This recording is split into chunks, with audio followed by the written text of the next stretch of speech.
let's take a look at the Cut Patterns tool. So this allows you to cut a pattern, and the thing that you have to know here is the space needs to be enclosed. So let's go ahead and cut this pattern.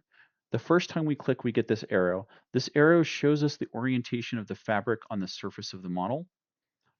So that arrow that we had pointing back matches the arrows that are shown here on this pattern. This is the distortion view, and that tells us how well the fit of the pattern is. Green is ideal, red is tight, blue is loose. We want as much green as possible, ideally all green. So if we cut this pattern,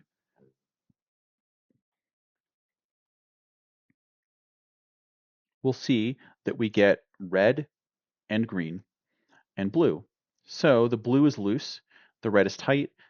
What this tells me by looking at it is if I made this while the software was able to flatten it, the result is not going to be very good. So this looks like it's flat. And it was the software's best attempt at making something that would satisfy all of the requirements of flat and also the correct size, but it's actually the wrong approach. It wouldn't really work very good if we did this. So what we need to do is we need to actually take a look at this and figure out how we can get to a result that's good. The first thing we can do is we can split this pattern up. So maybe it makes sense to split it along the curvature here, where you can see that line in the mesh there. That's probably an improvement, but it's probably not a great improvement. Let's try it and find out. Mm, Probably good for the pattern down here. So that's green now. So that this would be flat with low distortion, but this is still problematic. So we can delete this, and you'll notice the red area. Before we delete that, the tools that we have at our hands here are we can split the pattern into multiple pieces. We can add a dart from the center of the red area to the edge. And for large blue areas, we either need to split the pattern in two, or we need to encircle that area in a seam and cut it out. So let's undo that. Actually, undid the wrong one here. But let's try adding a dart here.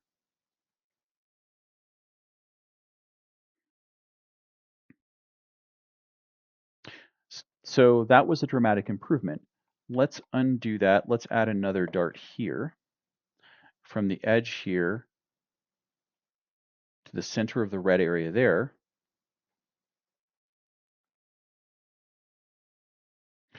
And we could keep adding darts here. We can add one from what looked like the center of that red area to the edge here.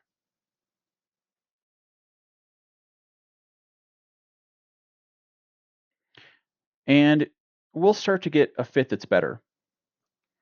So we can see the darts here. They look like cracks here, but the width of the dart tells us how important it was to adjust for the fit of the fabric. The fact that this dart stops here tells us we probably don't need to cut it that deep. That this here really didn't do much to reduce the tension in the pattern. But what happens if we try to put a dart here through the blue area?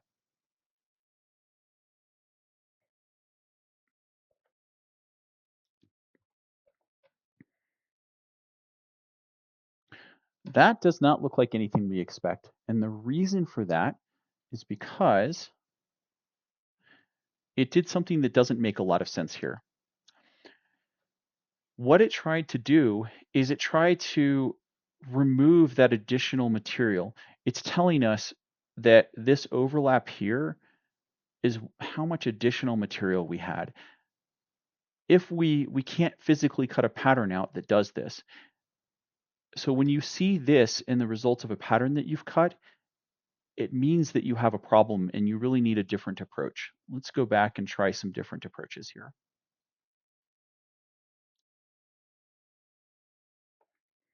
Let's delete that seam that we just created. And let's cut that pattern again and take a look at it.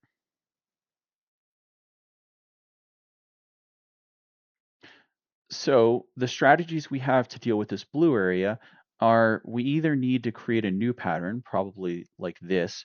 Sometimes it helps to bisect the blue area with the pattern. That's probably the best bet for this case. Or we can cut a circle that tries to enclose the blue area. Let's cut a circle that tries to enclose that blue area.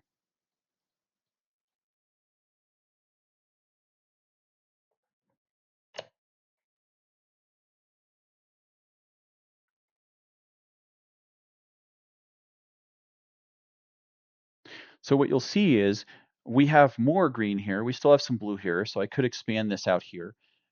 But we end up in this interesting situation where this piece here, if we fit it in here, it's actually going to be just slightly smaller than this hole, which makes sense because it's trying to take up that additional space. The reason I wouldn't use this strategy is because this is going to suck to cut this and sew it. Like you can imagine how miserable it's going to be to sew this little hole here. So let's delete that. Let's delete this. And let's try a different approach here for cutting this pattern. Let's actually bisect it like we talked about initially. So if I bisect this blue area here, I'm more likely to get a result that's going to be good. And if I look at the overall model where it's flat here, if I go ahead and I could probably extend this out here.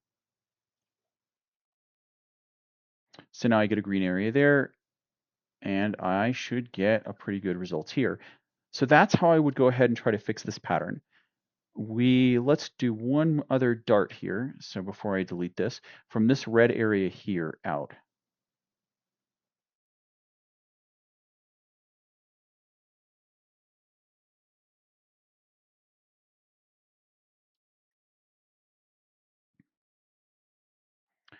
So we could continue to add darts here to try to get rid of as many of these tight areas as possible. At some point, there's a decision to be made about how good this needs to fit. And that really comes down to your project and the fabrics that you're working with and what kind of tolerance you have for fit. If we were doing this out of leather or a fabric that just doesn't have a whole like thick leather, something that doesn't have a lot of stretch, we probably want to try to get rid of every bit of tension as we can. But at some point, this kind of looks pretty janky because we have all of these darts here. Like, sure, we got rid of all the darts, but at some point, how much sewing do we want to do to try to get this perfect fit? If I come back here and look at this, I can start to evaluate the quality of these darts or the importance of them by their width. This one is the most important dart in this pattern. So this is the one that I have to get good fit. Sometimes when I'm doing this, if I have something that's a thin crack like this, or thin dart, I shouldn't say crack, but thin dart here, I probably won't even cut that in the material. So that's some of how we adjust for the pattern fit. But overall, the thing to know is you're looking for as much green here as possible. The other things to know about this tool is this sets the material. So we've been using pink Minky to make these patterns, and it's assigned that material to these patterns every time we've cut. So let's take a look at another thing that happens here so that we get an idea of what happens when things go wrong. So if I create an area here and I don't snap, so see that turning blue there to snap. Let's say, for instance, I create this with that little gap. The pattern cutting tool will continue to expand this pattern when I cut this. And the way you know this happens is it starts to cover a lot more area. So we're now up to 50% of the mesh 60. So I know it's gone wrong. So I would be better off just canceling that. If I let this complete, it's going to produce a pattern that really just makes no sense whatsoever. But the reason this shows you the percentage of the mesh that's included in the pattern now is so that you have some idea when things have gone wrong. And this is going to take a while. This is a complex mesh. So I may not actually want to wait for this to sit here and calculate all of this stuff that it's going to do. We're just going to cancel it now. So let's say, for instance, we think we've snapped this. So I look at this and maybe I think I've snapped these together. I've gotten really close. And I'm zoomed out here and I can't really tell they're not snapped. But I have a problem with my pattern and I can't seem to figure out where my gap is. One way to address this is to create like a guard line here and start testing to see if we can figure out what part of the pattern has a gap in it. So we know that patterned okay. So now we try this one again, and it's starting to go sideways on us. So we create another guard line here.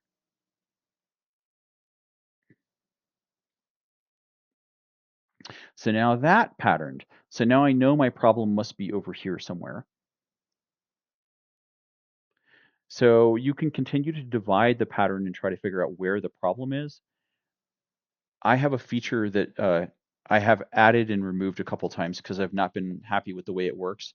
So try to pinpoint where you have problems with snapping. Sometimes you'll also get a pattern that escapes as well due to a couple of bugs in the pattern flattening engine or the pattern cutting engine. And this is just a matter of me spending a lot more time trying to hunt down all of those edge cases. It generally works pretty well, but maybe about 2 or 3% of the time you'll have a pattern where you have this problem and you're certain everything is snapped. And really the way to address this or to try to find this is you do these pattern escape tests for it. And then once you think you found it, you move the vertices just a little bit. And this tends to happen on more complex meshes, and it's just because of mathematical inaccuracies in the way the pattern cutting engine works.